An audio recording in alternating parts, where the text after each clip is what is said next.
Hello guys, ako si Justin Manjares, tapos ito si Nick Manjares, yon.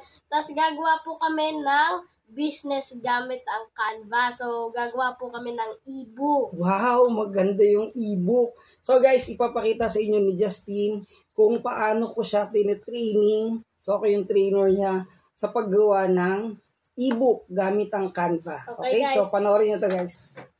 So guys, pag nasa computer po kayo or laptop, syempre po, ang unang step nyo po ay pupunta po sa website ng Canva, okay?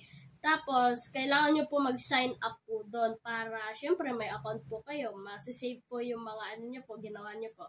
Tapos, siya ka po kayo mag-start ng i-edit. Pero pag sa mobile po, dapat i-download ang app ng Canva. Yan guys, so ito na po yung na-edit ko po para sa aking cover ng book o book cover. Yan, so ito po yung... Ang title niya is Counting Planets, The Solar System by Justin Manjares. Ayan. So, palagay ko magugustuhan to ng mga bata, lalo si Jacob kasi mahilig siya sa planets. Opo, siya ka most of mga bata, mahilig po sila sa mga balls or mga spear, mga circle, mahilig po sila. Yan. So, yun.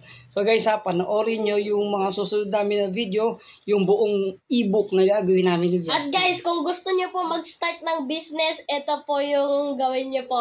100% recommend. Yan. Okay.